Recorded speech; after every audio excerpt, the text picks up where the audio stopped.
रत्नागिरीत INS विक्रांतची प्रतिकृती साकारण्यात आलेली आहे आणि कोलकाता शिपयार्ड साठी ही प्रतिकृती बनवलेली आहे.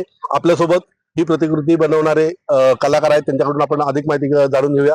जरा काय सांगाल, हे शिपची प्रतिकृती आपण बनवलेली आहे INS विक्रांतची, तुम्हाला हे कशी काय प्रेरणा सुचली आणि हे याच्यामध्ये तुम्ही कसे काय उतरलात, एकंदरीत काय सांगाल? नमस्कार, मी शिप मॉडेलर मयूर वाडेकर. हे जे आपल्याला जे तुम्हाला मॉडेल दिसतं 35 फुटाचं, हे INS विक्रांत, जे ओल्ड विक्रांत आहे कॅटोबर क्लासचं, ते आहे. आणि ही आपल्याला ऑर्डर आहे ती कोलकाता शिपयार्डने दिलेली आहे. आणि हे मॉडेल आहे, हे कोलकाता शिपयार्ड म्युझियम आहे तिकडे जाणार आहे. तिकडे प्रेझेंटेशन आणि एक्झिबिशन आहे मोठं 22 तारखेला, तर त्याच्यासाठी हे त्यांनी मॉडेल बनवलेलं आहे.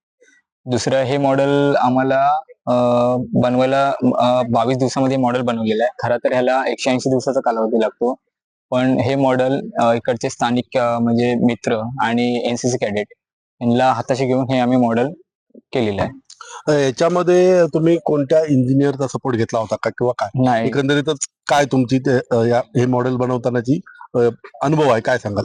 हे मॉडेल कुठल्या टेक्निशियन किंवा इंजिनियर किंवा बाकी असे म्हणजे इंटेलिजन्स असे कोणाचं म्हणजे हे घेतलेलं नाही, सपोर्ट्स न घेता जे आपले नेव्हल NCC कॅडेट आहेत, आपले 2MNU चे, तसेच 2MNU जेडी कॅडेट आहेत, त्यांना हाताशी घेऊन हे मॉडेल केलेलं आहे. तसंच आपल्या टू महाराष्ट्रामध्ये NCC ला एक शिप मॉडेलिंग इव्हेंट आहे, त्यामध्ये पण शिप मॉडेलिंग हा एक इव्हेंट नॅशनल लेवलला केला जातो.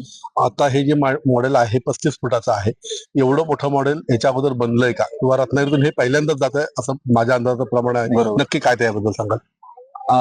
बाकी म्हणजे R क्लासचे म्हणा, डिस्ट्रॉय क्लासचे म्हणा, हे म्हणजे मोठे मोठे मॉडेल्स 40 फूट 50 फूट वगैरे असे मॉडेल्स बनलेले आहेत, पण कॅटोबर क्लासचा फर्स्ट मॉडेल आपल्या रत्नागिरीतून बनला जातोय, तर 35 फुटाचा. आणि अदरवाईज NDA मध्ये पण आपण 40 फुटाचा विक्रांत, जे नवीन विक्रांत आहे, आणि जो आता लेटेस्ट आपली कमिशन झाली INS Visakhapatnam stealth guided missiles, ती पण आपण बनवलेली आहे. ती आपण दिलेली आहे पुन्हा NDA खडकवासलामध्ये.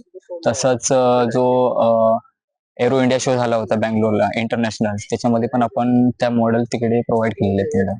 मग हे सर्वात मोठं मॉडेल आपलं रत्नागिरीतून जातं? हे इंडियातलं मोठं मॉडेल आहे की महाराष्ट्रातलं? ऑल ओव्हर इंडिया मधलं सर्वात मोठं मॉडेल आहे.